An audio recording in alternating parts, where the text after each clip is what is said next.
नमस्ते सारस्वत देव गौरवाणी प्रचारिणे निर्विशेष शून्यवादी पाश्चात्य देश तारिणे नमो महावदान्याय कृष्ण प्रेम प्रदायते कृष्णाय कृष्ण चैतन्य नामने गौरतिसे नमः। तप्त कांचन गौरांगी श्री राधे वृंदावनेश्वरी वृषभानुसुते देवी प्रणमामि हरिप्रिय। वाञ्छाकल्पतरुभ्यश्च कृपा सिन्धुभ्येव च पतितानां पावनेभ्यो वैष्णवेभ्यो नमो नमः। जय श्री कृष्ण चैतन्य प्रभु नित्यानंद श्री अद्वैत गदाधर श्रीवासादि गौर भक्तबिंद। हरे कृष्ण कृष्ण कृष्ण हरे हरे राम राम राम।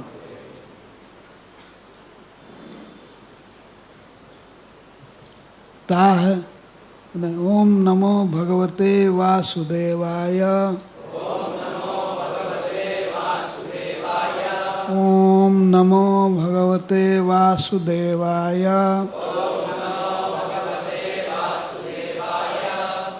ओम नमो भगवते वासुदेवाय।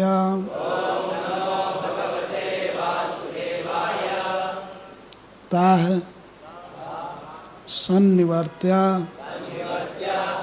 सायाह्ने सह रामो जनार्दनः वेणुं विरणयन्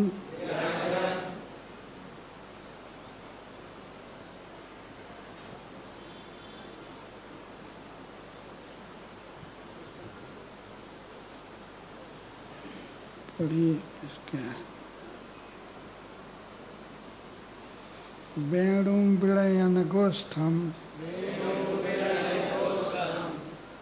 अगाध गोपैः अभीष्टतः ताः सन्निवर्त सायाह्ने सह रामो जनार्दनः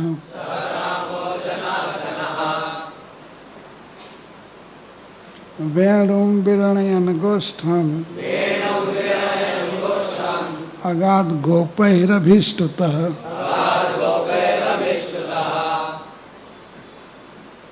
पढ़िए।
शब्दार्थ गा गौ में सन्निवर्त्या लौटाकर सायाह्ने दोपहर बीत जाने के बाद सहरामः बलराम सहित जनार्दन श्री कृष्ण वेणु अपनी बंसी विरणयन विशेष ढंग से बजाते हुए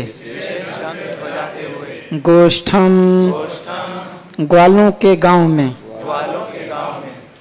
अगात गए गोपई ग्वाल बालों द्वारा अभिष्टुतः प्रशंसित होकर अनुवाद एवं तात्पर्य श्रील प्रभुपाद जी के द्वारा केवल अनुवाद ही है इसमें दोनों पढ़ने। अच्छा, अब दोपहर ढल चुकी थी और बलराम सहित भगवान कृष्ण ने गौओं को घर की ओर मोड़ा। अपनी बंसी को एक विशिष्ट ढंग से बचाते हुए कृष्ण अपने ग्वाल मित्रों के साथ गोप ग्राम लौटे और ग्वाल बाल उनके जस का गान कर रहे थे। 16 नंबर। गोपीनाम परमानंदम आसीद गोविंद दर्शने क्षणम जोग सतमिव यासा मेन बिना भवत। अनुवाद। गोविंद को घर आते देखकर तरुण गोपियों को अत्यंत आनंद प्राप्त हुआ, क्योंकि उनकी संगति के बिना एक क्षण भी उन्हें 100 युगों के समान प्रतीत हो रहा था। तात्पर्य। ग्वाल बालों को दवाग्नि से बचाने के बाद कृष्ण ने अपने विरह की अग्नि में जलती हुई गोपियों को बचाया। श्रीमती राधा रानी इत्यादि गोपियों के मन में श्री कृष्ण के प्रति अतीव प्रेम है और उनसे एक क्षण का भी वियोग उनके लिए लाखों वर्ष के तुल्य बन जाता है। गोपियां श्री कृष्ण की सबसे महान भक्त हैं और श्री कृष्ण के साथ उनकी विशिष्ट लीलाएं अगले अध्यायों में वर्णित हैं। इस प्रकार श्रीमद् भागवतम के 10वें स्कंध के अंतर्गत दावन नल का निगल जाना नामक 19वें अध्याय के श्रीमदेशी भक्ति वेदांत स्वामी प्रभुपाद के विनीत सेवकों द्वारा रचित तात्पर्य पूर्ण हुए। जय श्रील प्रभुपाद। तो यह अध्याय 10वें स्कंध में सबसे छोटा अध्याय, केवल 16 श्लोक है, और भागवत में ये दूसरा सबसे छोटा अध्याय।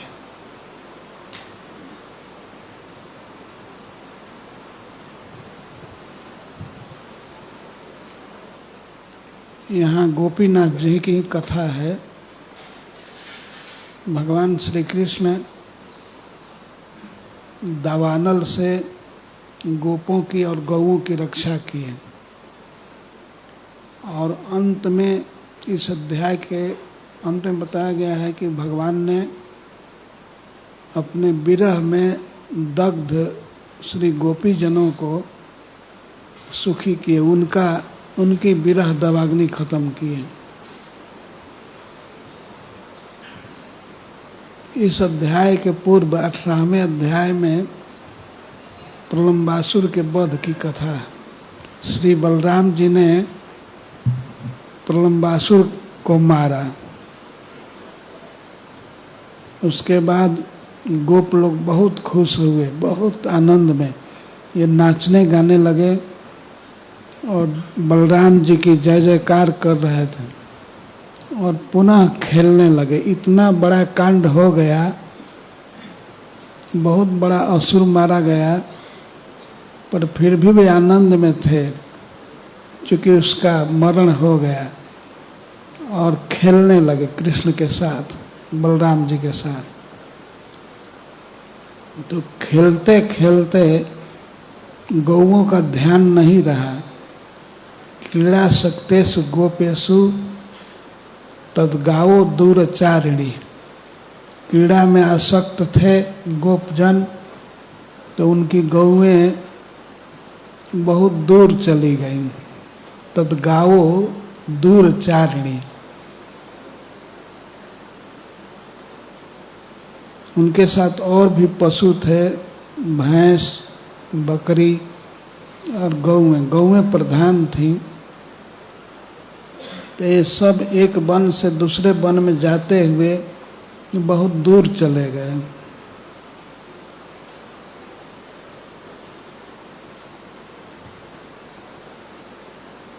वन में प्रवेश कर गए। तीर्ण लोभ है ना, घास के लोभ से। वो गर्मी का महीना था, जैसे इस समय है यहाँ। भगवान की लीलाओं का वर्णन श्री सुखदेव जी समय के अनुसार किए हैं, ऋतुओं के अनुसार। तो ग्रीष्म काल चल रहा है, अब इसमें भगवान गर्मी में क्या क्या लीला की है इसका वर्णन है 18वें 19वें अध्याय में।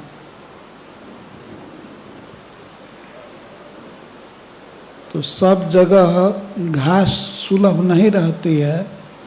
गर्मी के दिन में वन में प्राय वन सूख जाता है, इसीलिए गौएं बहुत दूर चली गई,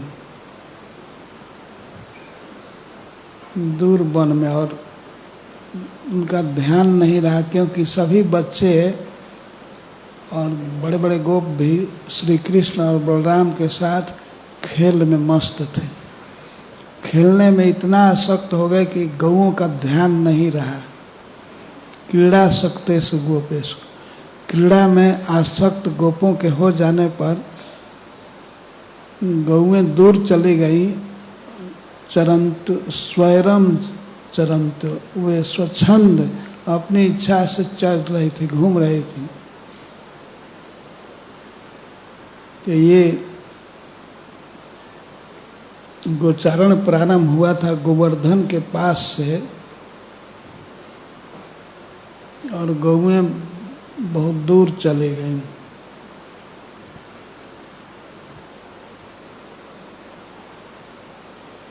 तो खेल रहे थे बच्चे, खेलते खेलते अकस्मात ध्यान आया कि अरे गौएं नहीं हैं। वो देखने लगे, खोजने लगे। उसमें बलराम भी थे और श्री कृष्ण भी। ये लोग भी बहुत बेचैन हो गए। ते अपश्यन्तः पशुन्, वे देखने लगे गाय, बकरी और भैंस।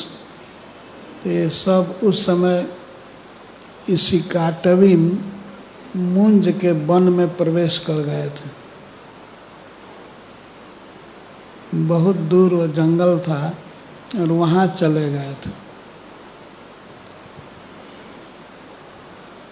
तो सुखदेव जी कहते हैं कृतानुतापा, ये सभी गोपगण अनुताप में पड़ गए, पश्चाताप करने लगे कि हाय हाय, हम इतना खेल खेले कि गौओं का ध्यान नहीं रहा। तो बहुत दुखी थे और खोजने लगे गौओं को।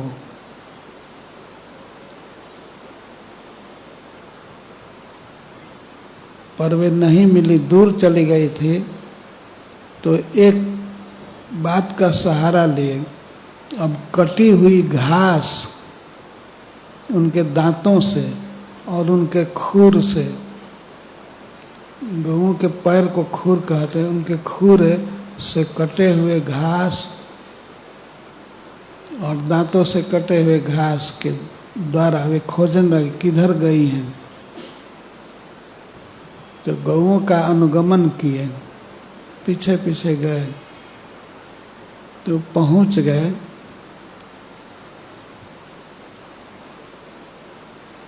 और गौएं दूर वन में जा करके घनघोर मुंजाटवी में फंस गई थी। कहीं रास्ता नहीं मिल रहा था।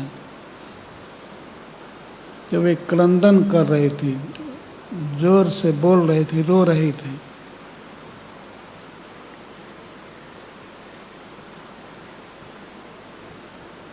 तो गोपों के साथ भगवान भी थे और श्री बलराम जी भी, ये दोनों थे। और ये लोग भी बहुत उदास चेहरा करके खोज रहे थे और बहुत चिंता हो रही थी, घर जाएंगे तो हमारे गार्जियन पीटेंगे कि तुम लोग गौओं को कहाँ छोड़ दिए, क्या किए। तो बहुत चिंता में थे, कह रहे थे गोपों को उधर खोजो, इधर खोजो, इधर खोजो, लेकिन मिल नहीं रहे थे। अंत में मुंजाटवी में गौओं का पता मिला कि उधर गई है, और गौओं को मुंजाटवी में निकलने का कोई रास्ता नहीं मिल रहा था, इसलिए वे रंभा रही थी, रो रही थी। तो वहाँ सब पहुँच गए। कृष्ण बलराम भी साथ में थे।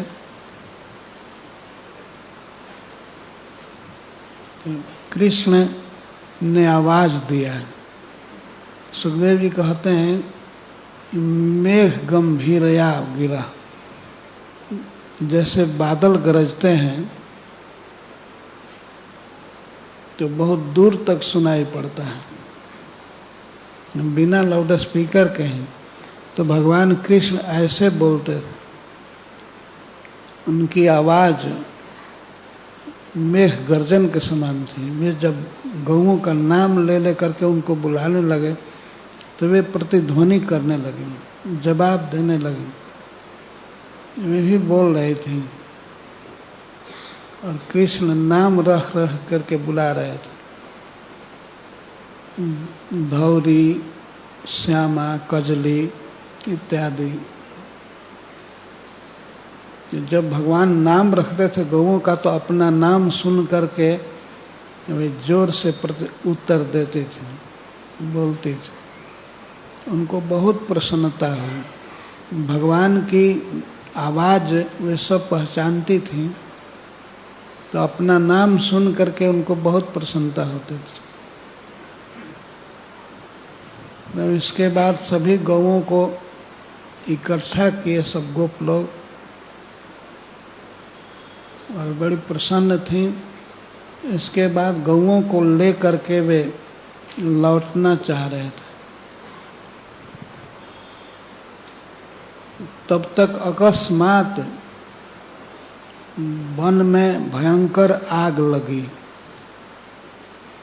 जब वो लौटने के लिए तैयार थे और श्री कृष्ण बलराम साथ में हैं, भयंकर दवाग्नि लगी। ततः समन्तात वन धूम केतु, अग्नि को धूम केतु कहते हैं। धुआं, धुआं ही झंडा है अग्नि का। जहाँ अग्नि होते है तो धुआं अपने आप ऊपर जाता है, तो उसको धूम केतु कहते हैं। धूम ही जिसका केतु है वो है धूम केतु। ऐसे भयंकर आग लगी, चारों तरफ से आग पकड़ ली। अब कहीं निकलने का रास्ता नहीं था, गोपों को और गौओं को भी फंस गए। तब किसकी शरण लें? किसी भी स्थिति में कृष्ण ही उनके आश्रय थे, इसलिए वो पुकारने लगे, कृष्ण को ही कहने लगे, कृष्ण कृष्ण महावीर, हे रामामित विक्रम। कृष्ण कृष्ण ये 2 बार बोल रहे हैं। हे कृष्ण तुम महावीर हो। तुमने इसके पहले भी कालिये का दमन किया है और दवाग्नि भी खत्म किए थे। पहले जब काली दह के पास दवाग्नि लगी थी रात के समय, तो उस समय भी कृष्ण ने रक्षा किया था। तो उसी की याद करके कह रहे हैं कि हे कृष्ण तुम महावीर हो।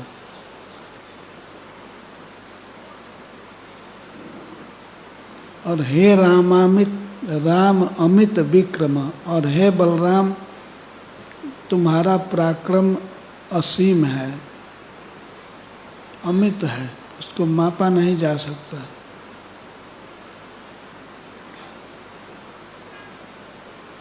तो तुम दोनों हमारी रक्षा करो। श्री कृष्ण भी बच्चे हैं 6 बरस के, भी खेल रहे हैं, और श्री बलराम, लेकिन उन्हीं से प्रार्थना कर रहे हैं गोप लोग कि तुम हमारी रक्षा करो, क्योंकि हम तुम्हारी शरण में हैं। और कृष्ण से स्पेशल कहते हैं, कृष्ण तुम्हारे जो बंधु हैं, तुम्हारे सखा हैं, इनको न अवसिद तुम मरहत, ये इनको दुखी नहीं होना चाहिए। अर्थात जो तुम्हारे भक्त हैं उनको दुख नहीं होना चाहिए, और हम तुम्हारे बंधु हैं, तुम ही हमारे एकमात्र रक्षक हो। हम तुम्हारी शरण में हैं, हमारी रक्षा करो। आग अब लगता था कि अब उनके शरीर को जला ही देगी।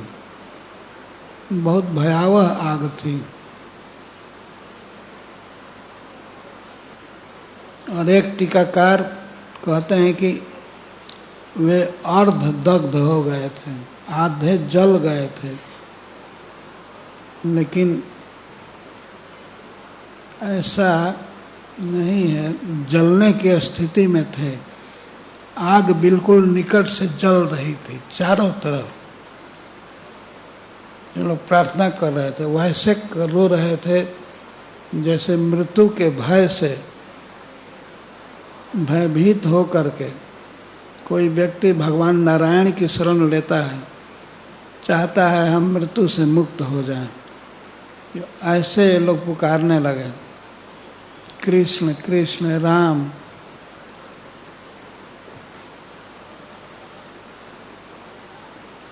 हमारी रक्षा करो, हम तुम्हारे बंधु हैं, हमारा और कोई नहीं है, तुम ही हमारे रक्षक हो, तुम्हारी शरण में हम हैं।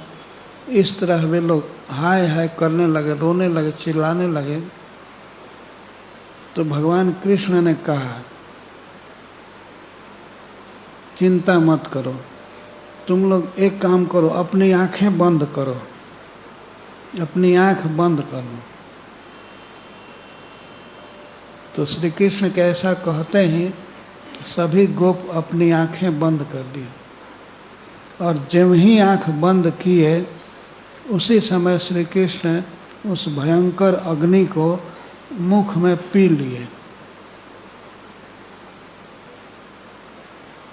मुंह खोल करके और ऐसे उन्होंने हवा के द्वारा अग्नि को अपने अंदर खींच लिया। एक सेकंड में ही सारा काम हो गया। इसके बाद आंख खोल करके वे गोप लोग देखे तो वहाँ न अग्नि थी, वहाँ न आग था, न कुछ भी। दावानल बिल्कुल समाप्त था। और वे लोग ये समझ गए कि कृष्ण की यह शक्ति है, कृष्ण का प्रभाव है, वे हमारी रक्षा कर लिए। गौएं भी समझ रही थी कि हमको मुक्त किया कृष्ण ने, अग्नि का शमन किया। यह अद्भुत काम एक सेकंड में ही हो गया। उधर गोपों का आंख बंद करना था, उधर कृष्ण ने पी लिया। ये प्रश्न होता है कि सबके सामने क्यों नहीं पिए? तो भगवान ने सोचा कि मेरे कोमल मुख में ये अग्नि समाएगा तो इनको घबराहट होगी, ये जाकर मेरी माता जी से कह देंगे, जसोदा से कह देंगे कि ये आग पीता है, इसलिए हमको पीटेगी और इन लोगों को घबराहट होगी। अतः आंख बंद करा करके पी लिया। सब लोग आंख बंद करो। आंख बंद करने पर फिर पी लिए तो कोई देखा नहीं, पर ये समझ रहे थे कि कृष्ण का ही प्रभाव है।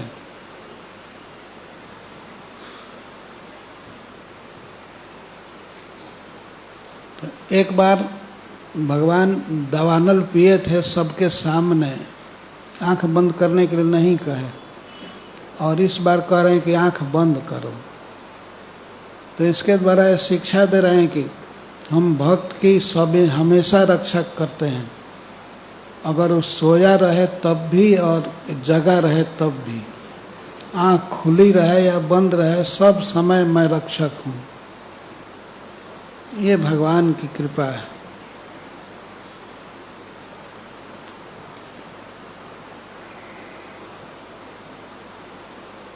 आँख बंद करते ही वे आग पी गए।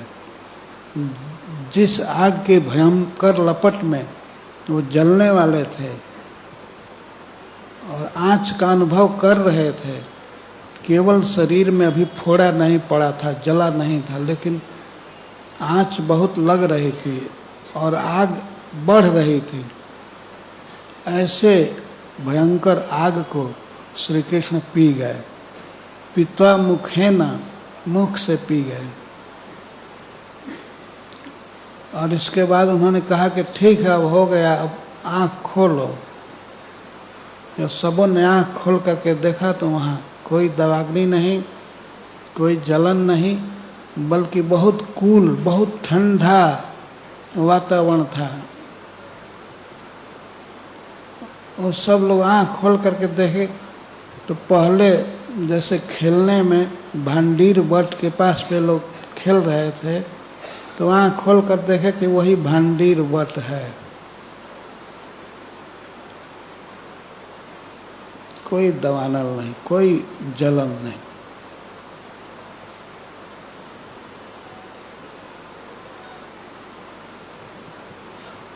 और इसके बाद गोपों ने कहा, सखाओं ने कहा कि अब चलना चाहिए घर, आज बहुत खतरा हुआ। बहुत बड़ा असुर बलराम जी को ले गया था। बलराम को तो भगवान की कृपा से बलराम ने मार दिया उसको। तो वो एक घटना घटी थी और ये भयंकर आग, बहुत विपत्ति आ रही है, जल्दी गाय को हाँको, चलो ले चलो। तो खेल कूद में और दवाग्नि में फंसे रहने से शाम तो हो ही गई थी, तब ये लोग गाह सन्निवर्त्य गौओं को लौटाए। इधर उधर जो थे उन सबको एक जगह किए और इसके बाद चले अपने बस्ती की ओर, वृंदावन में। उस समय गोवर्धन के पास ही भगवान की स्थिति होती थी, रहते थे। नंद बाबा का गांव उसी के पास था।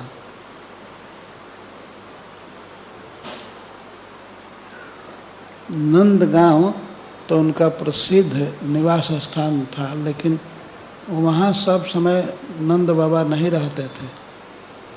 कृष्ण और बलराम गौएं चराते हुए भिन्न भिन्न जगह रहते थे, इसीलिए नंद बाबा इन दोनों के लिए टेम्परोरी गांव बसाए थे सब जगह, जैसे वृंदावन में, महावन में, कामवन में इत्यादि। तो इस समय वे गोवर्धन के पास, राधा कुंड के पास जो बसोती गांव है, वहाँ रहते थे। ये लोग गौएं लौटा करके फिर चले अपने गांव की ओर। तो सुखदेव गोस्वामी कहते हैं गाह सन्निवर्त्य, गौओं को घेर करके लौटा रहे हैं। बड़े सावधान हैं कि अब कोई गाय इधर उधर न चली जाए, कब आग लग जाएगी कोई ठीक नहीं। तो गौओं को सावधानी से लौटा करके शाम हो ही चुका था। सायाहने शाम के समय और श्री बलराम जी के साथ लौटे गांव की। उस समय श्री कृष्ण बांसुरी विशेष रूप से बजा रहे थे, खुशी में सब नाच गा रहे थे। कृष्ण के ग्वाल सखा सभी आनंद में नृत्य कर रहे थे और कृष्ण का जस गा रहे थे, कृष्ण की स्तुति कर रहे थे। कृष्ण की बहुत सी लीलाएं प्रसिद्ध थी और उनमें सहज कवित्व शक्ति होती है। कथा गानम, ये जो भी बात बोलते हैं या बात करते हैं तो गीत जैसा। कथा गानम, तो गान करते हुए चल रहे थे और उनके गान के साथ ही श्री कृष्ण बांसुरी बजा रहे थे।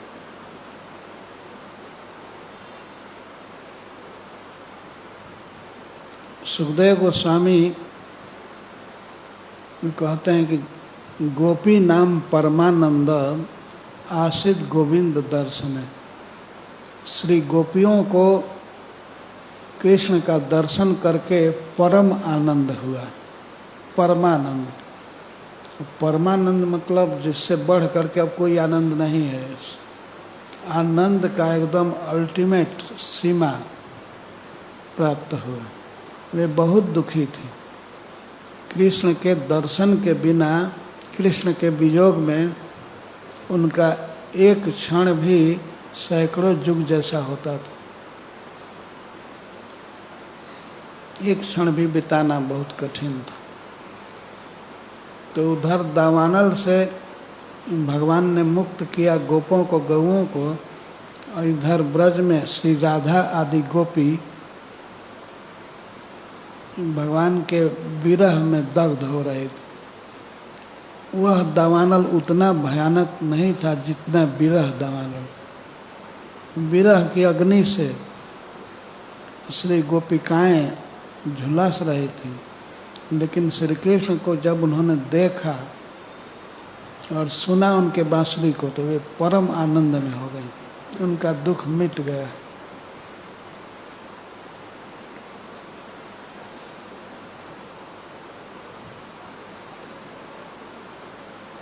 श्री कृष्ण की बांसुरी की ध्वनि सुन करके श्री कृष्ण बांसुरी बजाते हुए आ रहे थे। इसके द्वारा उन्होंने यह सूचना दिया कि मैं आ रहा हूँ और सकुशल आ रहा हूँ। प्रतिदिन गोपियों को ये चिंता रहती थी कि प्रियतम वन में जा रहे हैं, कोई न कोई दुर्घटना हो सकती है। कोई असुर मारा जाता था किसी दिन सांप मारा जाता था। कृष्ण सांप के चंगुल में पड़ गए थे एक दिन। बहुत विषैला सांप, कालिए। किसी दिन बगुला ग्रस लिया था, किसी दिन सांप निगल लिया था, जैसे आघास। वन में जाते हैं, वे चाहती नहीं थी कि कृष्ण जाएं वन में, क्योंकि नंद बाबा के सैकड़ों सेवक थे, तो वो गाय चरा सकते थे। क्या जरूरत है कृष्ण को वन में जाने की? ये केवल जाते हैं हम लोगों को दुख देने के लिए। वे चिंतित रहते थे। वो वन में गए हैं, उनके पैर में पत्थर चुभ रहे होंगे, कांटे लग रहे होंगे। हाय हाय, हम दासियां जी करके क्या करेंगे? किस दिन काम आएंगे श्याम सुंदर के? इस तरह चिंता में रहते थे। उनके लिए दिन भर बिताना तो करोड़ों युग के समान हो जाएगा। क्षण भर भी सैकड़ों युग के समान होता था, तो दिन बिताने में कितना दुख होता है। लेकिन इस तरह से परम दुख में पड़ी हुई गोपियों को भगवान के दर्शन करते ही परम आनंद प्राप्त हुआ।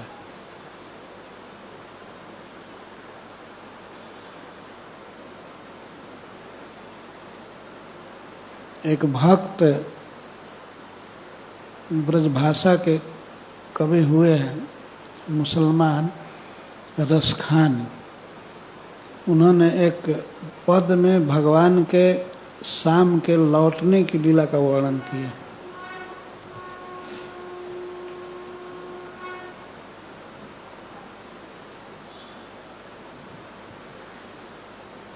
गोरज बिराजे भाल लहलही बनमाल। जब भगवान शाम को गाय चरा करके लौट रहे हैं तो उनकी कैसी शोभा है, इस पर रसखान जी कहते हैं कि गायों के खुर से उड़ी हुई धूल उनके केस पर, वस्त्र पर, मुख पर, सब जगह पड़ी हुई है। गोरज विराजे भाल लहलही बनमाल, आगे गैया पाछे ग्वाल, गावे मृदुता नरी। और बहुत सुंदर फूल की माला है, लहलही बनमाल, आगे गैया पाछे ग्वाल। गौएं आगे चल रही हैं और गोपगण पीछे पीछे। गावे मृदुता नरी, और बड़ी ही सुंदर ध्वनि में वे गीत गा रहे हैं, कृष्ण के बारे में गा रहे हैं। आगे गैया पाछे ग्वाल गावे मृदु तानरी।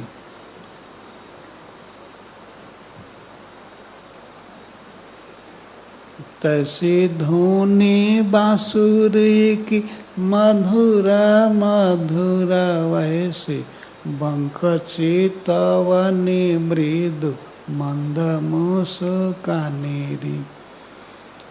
बांसुरी की ध्वनि हो रही है, भगवान बजा रहे हैं। जैसी बांसुरी की ध्वनि सुंदर है, वैसी भगवान श्री कृष्ण की बंक चितौनी, कटाक्ष।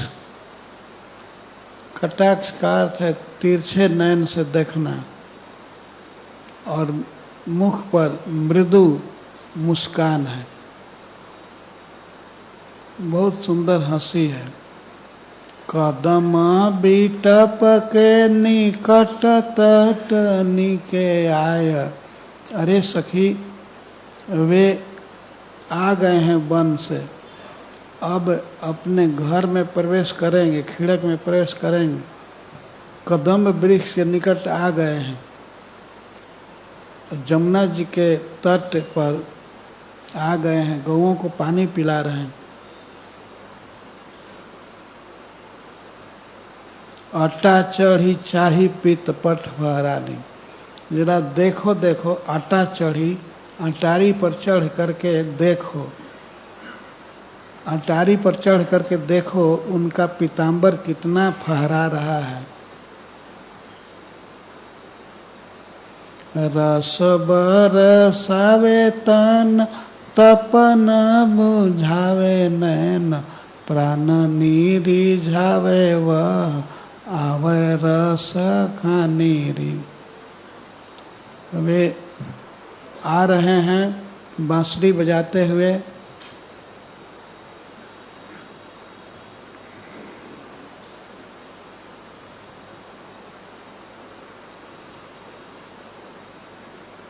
और देखो, उनको देखने से शरीर मन शीतल हो जाता है।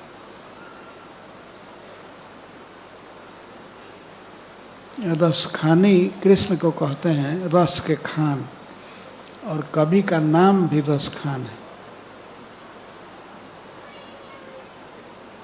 बहुत सुंदर वर्णन किए हैं। मैं तो स्वास्थ्य खराब होने से ठीक से नहीं गा रहा हूँ।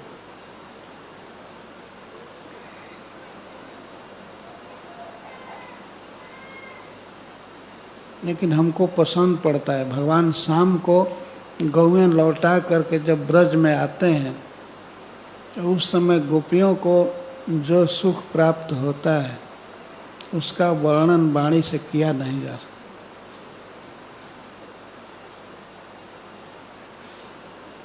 सवेरे का समय गोपियों के लिए काल जैसा लगता था। जब कृष्ण वन में जाते थे गाय चराने, उस समय को बहुत बुरा समझती थी, और जब लौटते थे ब्रज में, तब वे बहुत प्रसन्न होते थे।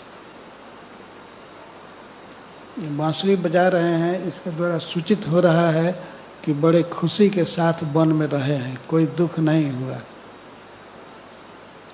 तो कुशल कुशल आ गए हैं हमारे प्रियतम वन से, यह देखकर गोपियों को अपार आनंद हो रहा है। इस तरह भगवान श्री कृष्ण गोप सखाओं के और गौओं के दवाग्नि को शांत किए, और श्री गोपी जनों के बीजोग दवाग्नि को समाप्त किए। जय श्री प्रभुपाद। हरे कृष्ण।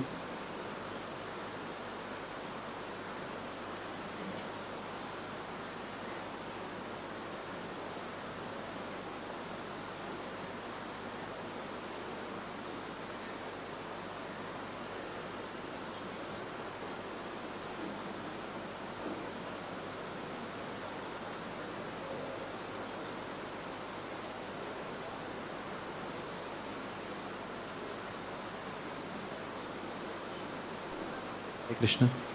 हरे कृष्णा, किसी को कोई प्रश्न है तो महाराज जी से पूछ सकते हैं।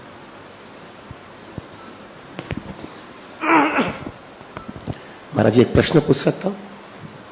हाँ, लेकिन प्रश्न प्रसंग से संबंधित होना चाहिए। ठीक है।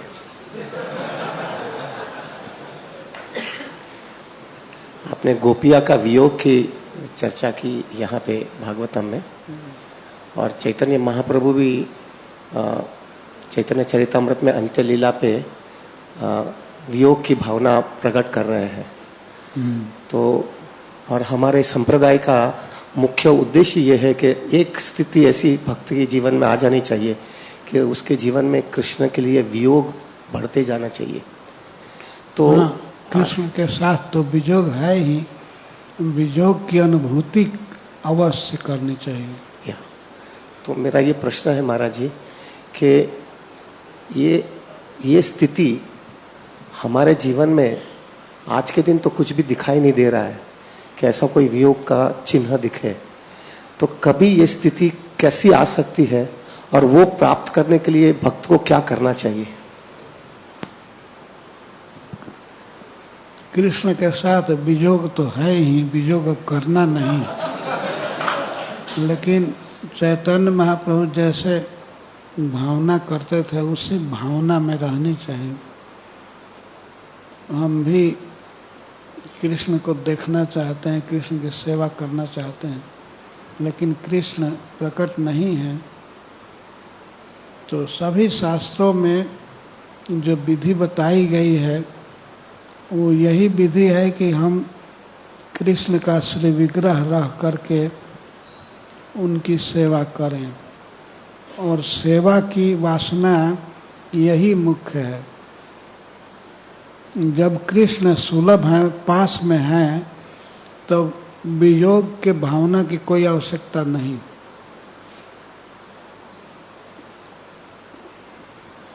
श्री विग्रह साक्षात श्री कृष्ण है, इसमें संदेह नहीं है।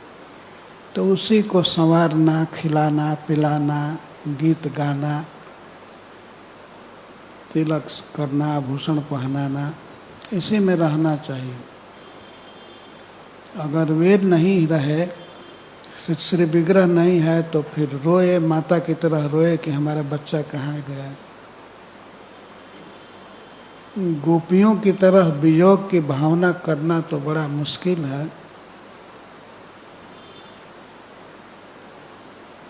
लेकिन वह भी होगा वैसा श्रवण कीर्तन करने से।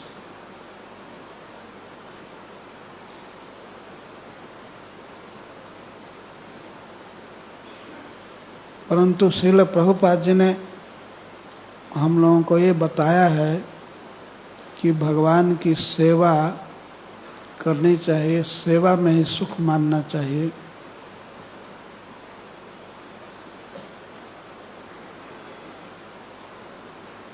चैतन्य महाप्रभु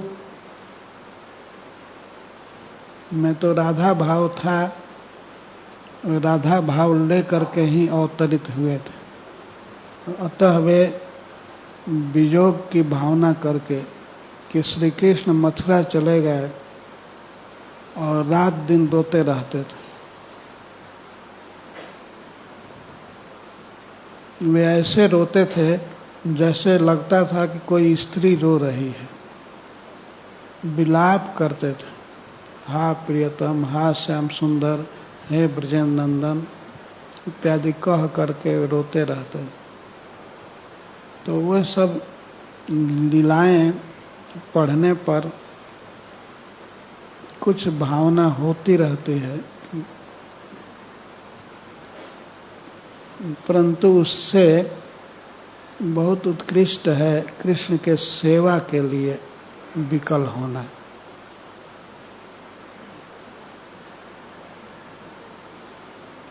और जैसे कृष्ण के विषय में गीत गाना और कृष्ण का प्रचार करना, कृष्ण की पुस्तकें बांटना, ये सब सेवा है।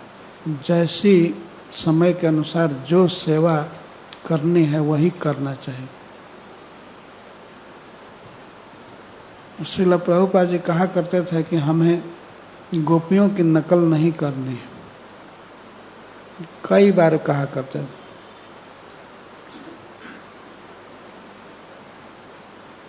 यशोदा की तरह हमें कृष्ण की सेवा करनी है। सभी सेवक हैं, राधा रानी भी सेवक हैं, यशोदा भी सेवक हैं, सेवा करते हैं। लेकिन राधा रानी के भाव में और यशोदा मैया के भाव में अंतर है।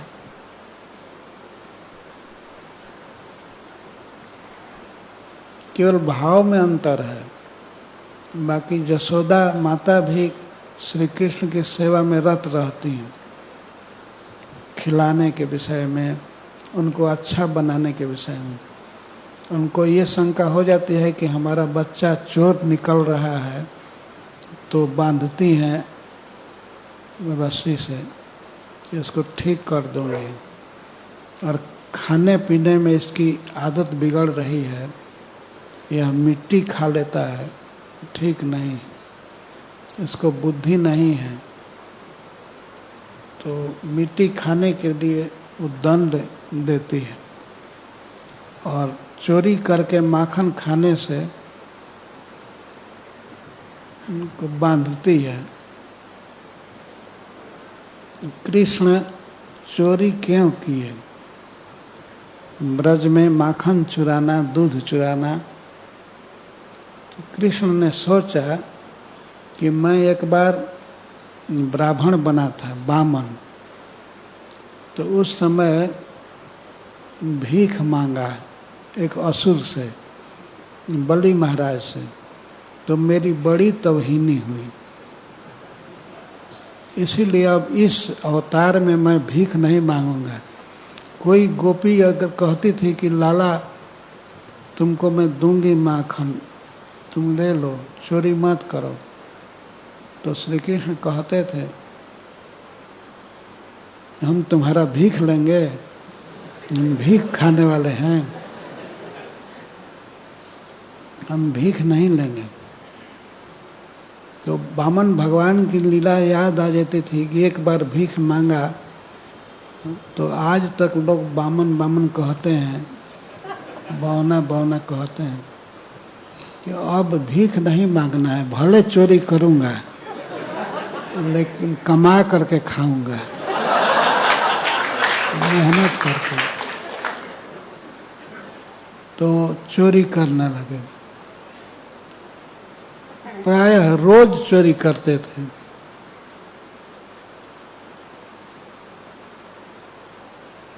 श्री बलराम जी कभी कभी समझाते थे चोरी करना ठीक नहीं है, तो कृष्ण कह देते थे तुमको चलना है चलो, नहीं तो तुम मत करो चोरी, हम तो बिना चोरी के रहेंगे नहीं, हमको यही लगता है, चोरी का माल हमको अच्छा लगता है।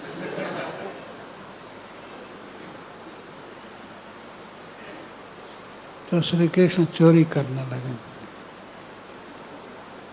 तो यशोदा उनको बांधी थी, वो एक दिन उखल में बांधी थी।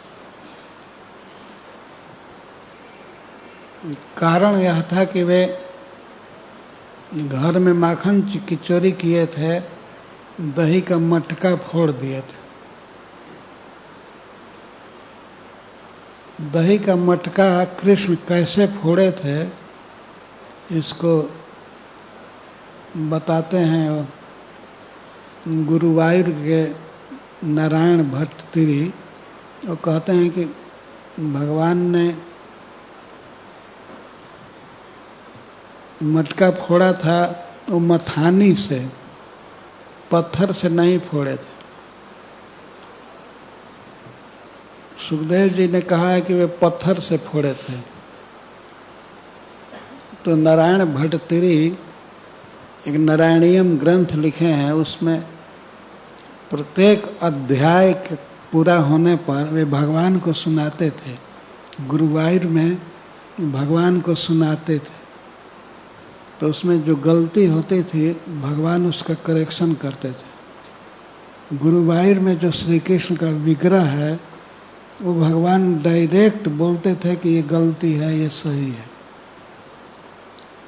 तो एक दिन जब ये लिखे उखल बंधन लीला और भगवान को सुनाए तो भगवान ने कहा कि ये गलत है, मैं मंथन दंड से फोड़ा था, पत्थर से नहीं।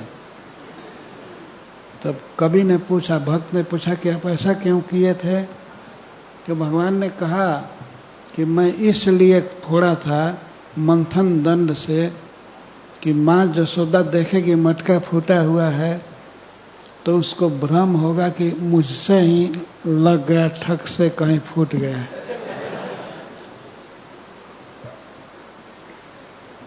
तो फिर भक्त पूछे तो आप भागे क्यों? तो फोड़ा तो मैं ही था, इसीलिए डर हो गया कि माता मारेगी, इसलिए भाग चला।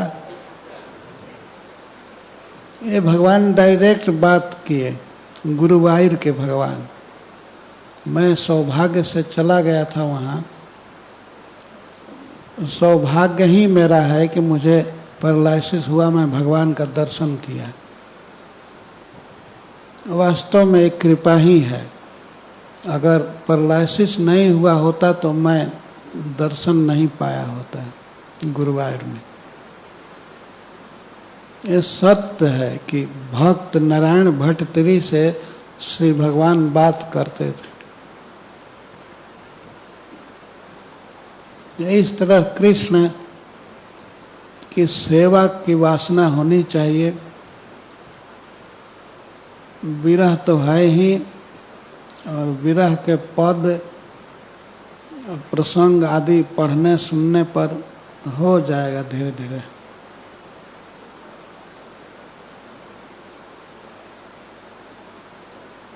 कृष्ण भावना में सब चीज है।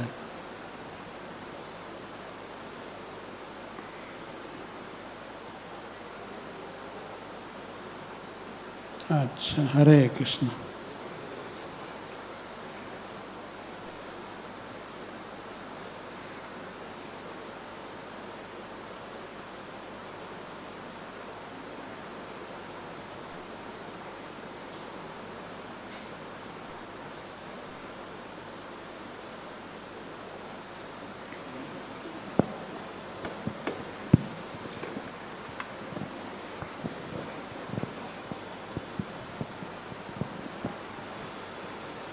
ठीक,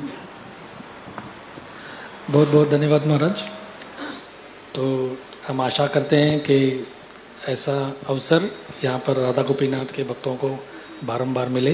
आपका पधारने का धन्यवाद। तो एक बार फिर से हम महाराज का स्वागत करेंगे 3 बार हरि बोल बोलकर।